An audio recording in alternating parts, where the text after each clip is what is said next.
nova. A very nice nova. So now all of my redstone behind this, the redstone behind this craziness. For this type-in keyboard, there's a centralized thing because repeaters will shoot for only pistons and dispensers. I think there might not be for dispensers, but I know at least for pistons, it will send a current to that and only the one below it. It will not send it, for example, to the one beside it and up. So I had to have 2 repeaters per 4 blocks that I wanted to push, which is why it couldn't be bigger. No, it couldn't be bigger unless I made it a 4x4, in which case this would be more than twice as large. Now, pretty much all this is it sends a signal from the back of, like, say, this lever, or only this one, this lever, because this is nice and open. It will send a signal down, and it just pretty much is a traveling of redstone. It's nothing spectacular.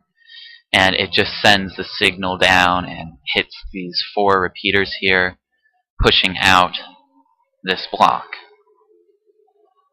So next we have the closest, I should say, is my little failed minecart system, and I would appreciate if someone could tell me why it failed.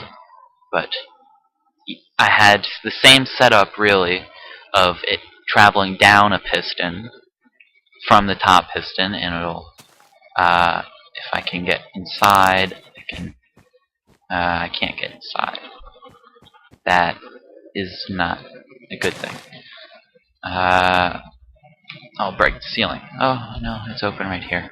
Pretty much it's all made up of only these button switches, and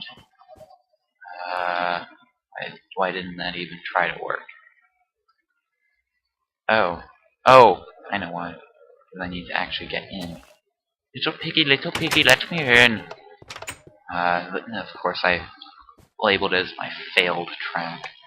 And this is really what happens. What it's supposed to do is that underneath this floor, there it'll turn on redstone within 16 blocks because it powers that far, and then it'll power off these pistons, go up above, and just take out one, power this redstone, and turn off these pistons, but on these pistons. These pistons push the tracks forward, whereas the other ones just push a wall forward to conceal it. Now, yes, it's just a bud switch. I have no idea why. And this is the purpose of this hole here, because I was too lazy.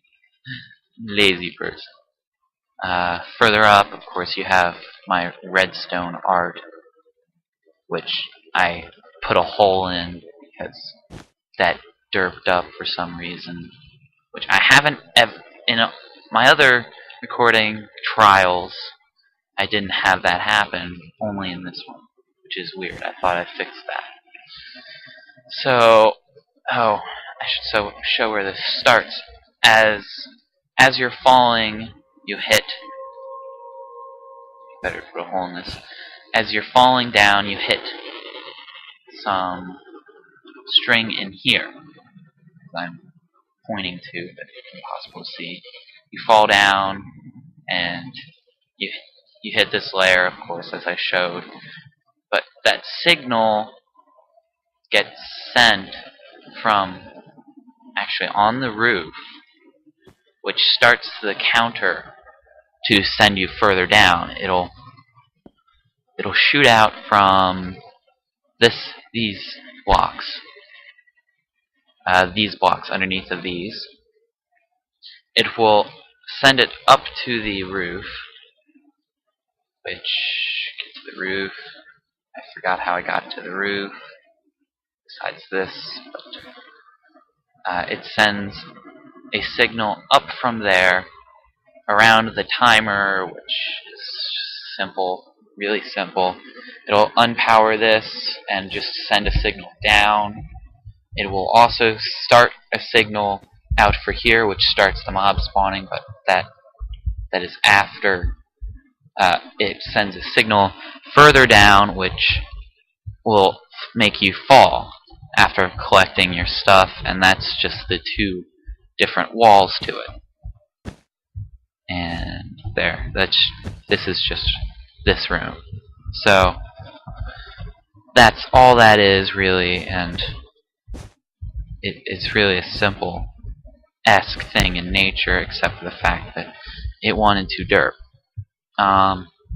Back to the mob spawning signal. This one's a little bit harder to describe. It sends the signal down, and it has a constant signal going through, so that you saw that one tick repeater in there, which leads to all of these. It sends a signal to this piston to cut off the supply of power, because I tried sending it so that the constant signal gets down there, but that one tick still went through, and I forgot about that happening, so that's just why. So normally it has this direct path going down to power this. However, once it's activated, this, because it's only a tripwire and it'll activate for a second, it'll send this signal down around, it'll cut off the power from this, and until this is repowered by some other source, it's going to not turn back on and not give power back in, so that it can't bug anything up. It will also send power around to this to cut off the short-term signal, so that it does not travel back around and up to release the signal again, which I don't think it could do anyway, but just taking chances is not a good thing. Here it prevents it. There's always a constant signal until that signal is taken away, to prevent the signal from continuing on this rather large timer that I set to enough ticks to take up half the inventory of a single dispenser if it's full of 64 stacks, but not potions, unfortunately, like the slimes. And that's where they bug up, because I believe, this is where I believe that it sends a signal only down in dispensers too, because it sends a signal, well, not in this case, but like in this one, one of them it should. Okay, game, I hate you. You despise me. Where were all the mobs spawning from? There weren't that many mobs. There should have been like hundreds.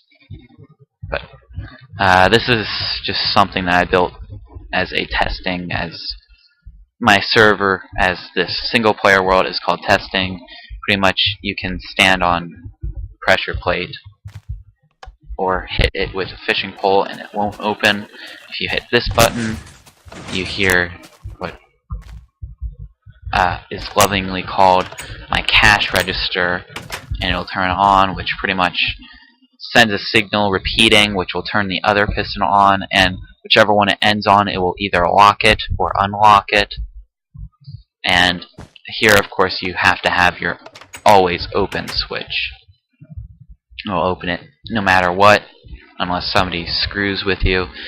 And here is the spawn, the massive lock that I honestly could have compressed.